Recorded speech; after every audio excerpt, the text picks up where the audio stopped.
I suppose every marriage starts with hope. Mine certainly did. 5 years ago, standing in that church with Natalie, I believed in forever. She was radiant that day, all blonde curls and wide blue eyes, gripping my hand as if she'd never let go.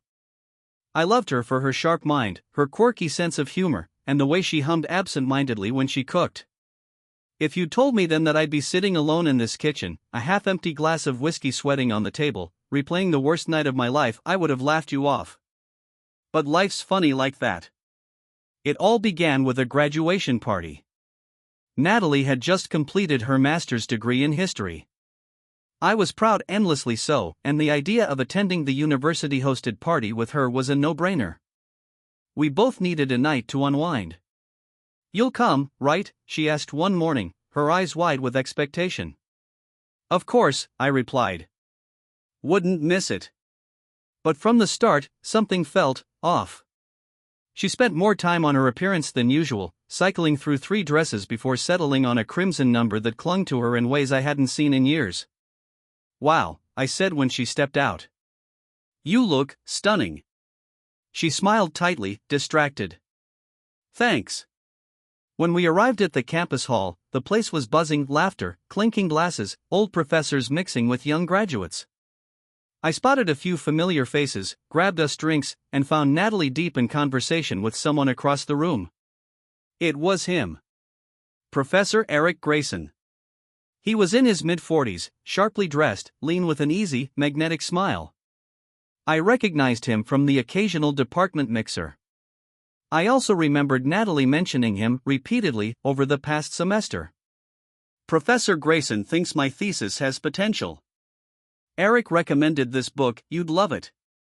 Eric says I should consider publishing." It had grated on me, if I'm being honest. But I trusted her. Or tried to. As I approached, I caught the way he leaned in close, laughing softly at something she said. Her eyes sparkled in a way they hadn't around me for months. "Hey, lovebirds," I joked, trying to inject some levity. Natalie jumped slightly. "Jake. You remember Professor Grayson?" "Of course." I extended a hand. Grayson's grip was firm, confident. "Good to see you again, Jake. Natalie speaks very highly of you." I forced a smile. "Likewise." The night wore on, and so did the tension. Grayson was everywhere, by the bar when Natalie ordered drinks, beside her during group photos, even swaying with her to an old jazz number while I nursed another drink. I told myself I was being paranoid. This was her night. I didn't want to be that husband. Around midnight, the crowd began to thin. I found myself chatting with an old colleague when I realized Natalie had disappeared. I scanned the room, no sign of her. I checked the hall, the coatroom, the small side garden. Empty. Then I noticed the door to a faculty lounge slightly ajar, light spilling out. I don't know what possessed me to look, but something instinct, maybe pushed me forward. What I saw still replays in my head, in brutal, vivid detail. Natalie was there, pinned against the bookshelf, her head thrown back in a silent gasp. Grayson's hands were on her hips, his mouth trailing down her neck. Her dress was hiked up indecently, one strap dangling off her shoulder. And she wasn't resisting. I stood frozen, the air sucked from my lungs. For a long moment, I couldn't move.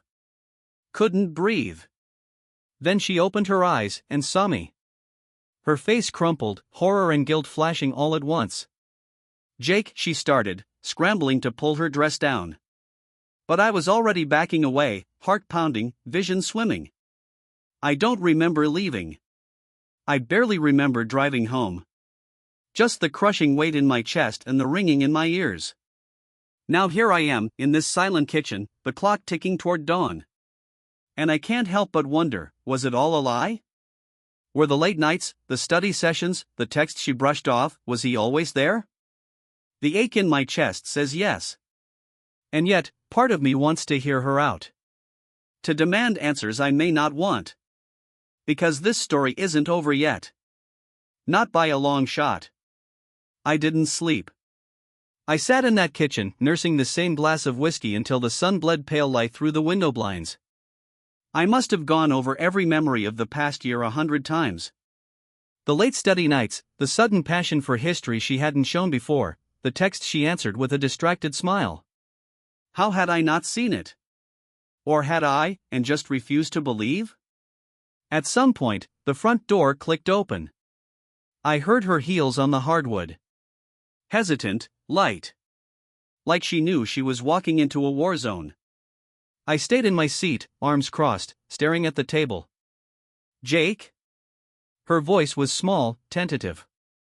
I didn't answer. She hovered in the doorway for a beat before stepping into the kitchen. Her eyes were red, mascara smudged. She looked like she'd been crying the whole way home. Please, she whispered. Can we talk? I still didn't speak. Just gestured to the chair across from me. She sank into it, shoulders hunched like a scolded child. For a moment, neither of us said a word. The silence stretched between us, heavy and suffocating. Finally, she broke it. I'm so sorry. Her voice cracked. I don't know what happened. I didn't plan. Don't, I cut in, my voice sharper than I intended. Don't insult me.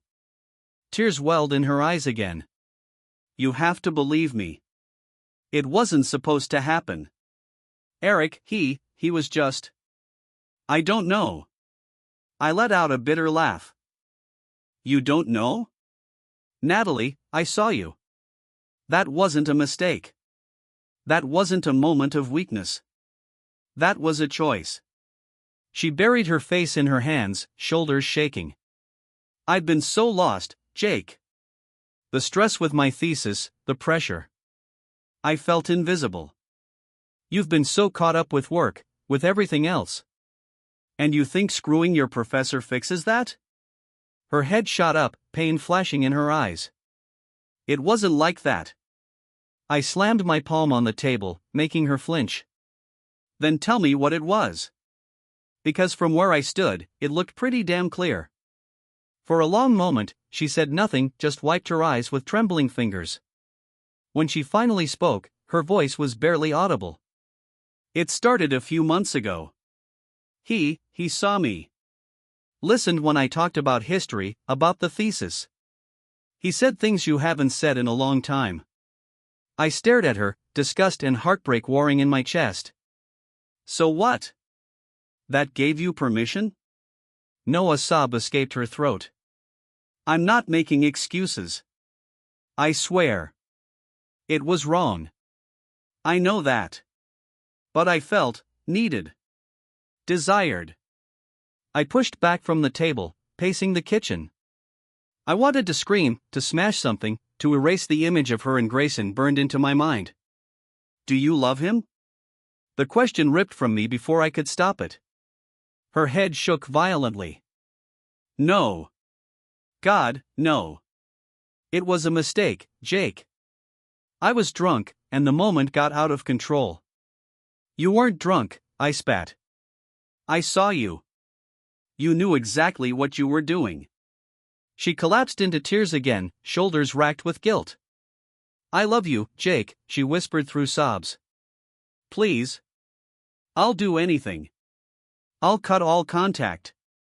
I'll drop out of the program if I have to. Just, don't leave. And there it was. The begging. A small, cruel part of me wanted to revel in it. To make her squirm. But another part, the one still drowning in betrayal, just felt empty. I don't know if I can forgive this, I said flatly. I don't know if I want to. She looked up, desperation in her eyes. Please. Don't throw us away. I stared at her for a long time, the woman I'd once thought I'd grow old with. And all I could see was that night. That room. That choice. I'm going to stay with my brother for a few days, I finally said. I need time. Space. Her face crumpled. Jake. I held up a hand. Don't. You made your bed. Now lie in it. Without another word, I grabbed a bag, shoved in a few essentials, and walked out.